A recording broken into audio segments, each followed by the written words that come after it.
G'day everyone, I am the man called Kemosabe, the man with a plan from the land down under, and this is my review of Woodland Creatures. Originally funded on the Kickstarter platform, the campaign was brought to Indiegogo as well. I was provided with a digital copy of the book for review purposes. As usual, we'll look at the cover and the story, then talk about the good, the bad, and the ugly of this comic. There's been a lot of talk about core audience on Twitter the last few days, the idea of making a product that is accessible to everyone versus making a product for a dedicated audience, a product that might not have widespread appeal. Some people came down to the camp of everything you do should try to appeal to as many people as possible to maximise visibility and therefore potential profit. Others went with the old, you can't please everyone all the time, and said there is nothing wrong or shameful about having a core audience. They believe creators should be free to say this product wasn't made to appeal to all demographics. I mention this because this cover is well drawn, well coloured, and does exactly what it's supposed to do. The duality of the walls and the characters, reflections of each other, the body language of both human and beasts. The image tells a clear story. This is so effective a cover, one would not even need to flip through the book to know exactly what you will get. Inner turmoil, angst, the internal war between man and beast, strains of Wolverine and werewolves. You know the book will be as much about the relationship of the characters as it will be about werewolf fights, but to be honest, you'd expect more of the former than the latter. This cover immediately separates people into two camps. Those who want what the book offers and those who don't. If the angst of being both man and beast, the struggle of holding back animal desires, wild thoughts in a civilized world of skyscrapers and technology appeals to you as a story theme, you'll enjoy this book. Despite it being a nice-looking, well-drawn cover, so effective is it in conveying the tone and content of the book, so sure am I of my predictions that if I were to see this in a comic book store, I don't think I'd even flip through this title. I'd assume this book had a different core audience. I'd assume this book wasn't targeted at me. And this isn't a problem. You can't appeal to everyone. I don't like Star Wars or Star Trek. Two of, if not the two biggest sci-fi franchises of all time, and I have zero interest in them. Even something that cuts across race, belief, sexual orientation, and sex can't catch everyone in the net of its appeal. It is better, I think, to appeal to your core audience, to target them specifically and directly rather than waste time trying to keep everyone happy or trying to hoodwink passers-by into buying your book and being potentially disappointed with their purchase later on. For the audience this book is intended for, this cover is as close to perfect as it gets. The book begins with a classic hook, a guy on the run, fearful for his life, the twist being he is fleeing from a regular-looking woman. He flashes back to earlier in the night when the same woman came on to him, drove him to a secluded spot and began making out with him. The guy gets too rough and the girl scratches his face up. He flees and she chases him, bringing us up to speed with current events. The fleeing man comes to a hobo camp and discovers its sole inhabitant is dead, torn limb from limb. The woman reappears ahead of the fleeing man. It's clear she killed the hobo. The man begs to go home, to be let go. And another man, one who knows the woman, intervenes. He refers to her as Callie and she calls him Christopher. He orders her to let the other man go. Callie transforms into a wolf and mauls the first man until she is subdued by Christopher. Christopher kills the man by snapping his neck and orders Callie to bury both bodies. He says the mauled man wouldn't have survived the wound Callie gave him, and if found, a body covered in wolf bites would arouse suspicion. Callie steals money from the dead man's corpse and flippantly states she'll use it to go shopping when they get to the city. Christopher rolls his eyes but doesn't seem too disturbed by her behaviour. They travel to New York with their dire wolf pets.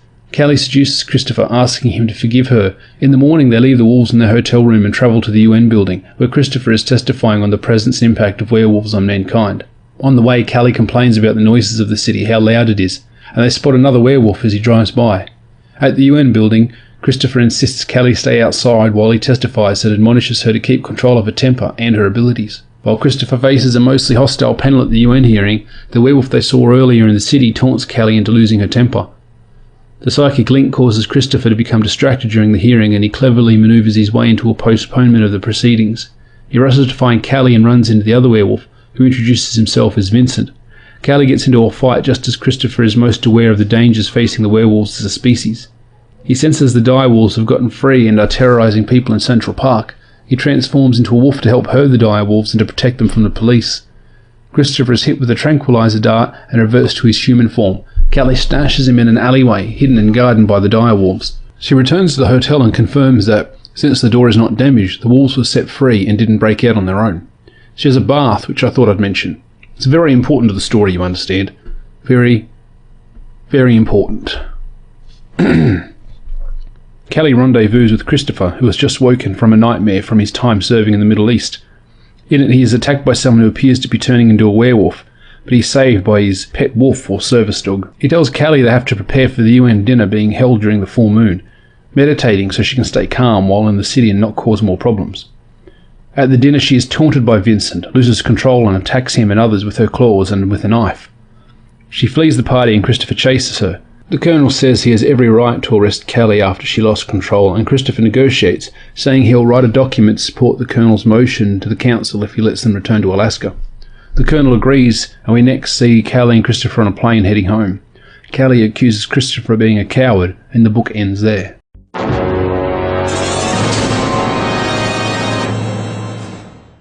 The art on this book, for the most part, is excellent. The texturally brushstrokes, even though I suspect the art is actually digital, perfectly suit the wild, raw wilderness feel of the story. It complements the barely contained energy of the characters, always fighting against that bestial nature. There are pages and panels of true beauty, amazing work on trees and fur to create a very tactile feel to the book.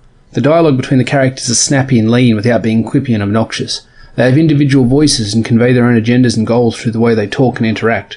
This is a very small-scale story, very intimate, and it can be very confronting to be present during these personal, private moments. As a reader, we are often privy to these moments, but rarely are the characters so well written that they bleed into appearing as actual people, making the reader feel, unintentionally or intentionally, voyeuristic. The characters are easily recognisable, a problem in many black and white books, but not here. The faces are exceptionally well drawn, and expressions do as much to convey how something is being said as the dialogue balloon tells us what was said. I feel like this book is angled towards a female demographic. I've never read a romance novel, but I am aware that there is quite the market for supernatural romance novels, stories where the woman is seduced by a vampire or helps a werewolf control his animalistic nature and brings peace to him. People who enjoy these stories will enjoy the intimate, real-life feeling of this comic.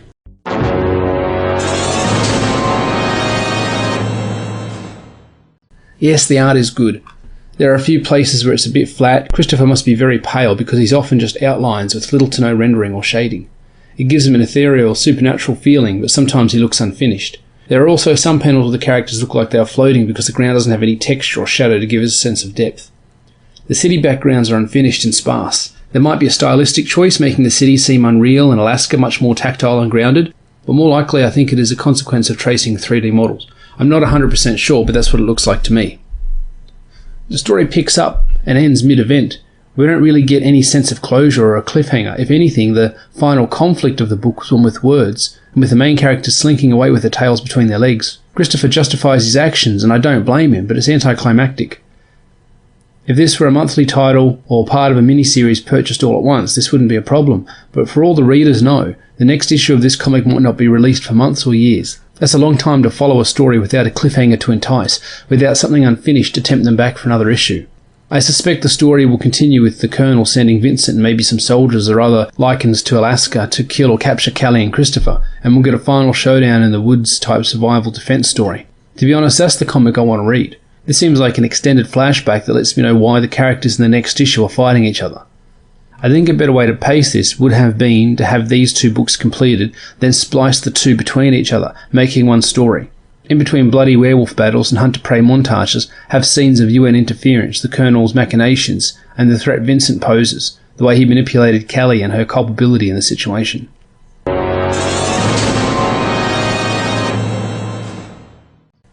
The story begins with a nice classic hook, but subverted, the guy fleeing from a woman, like an inverted horror movie.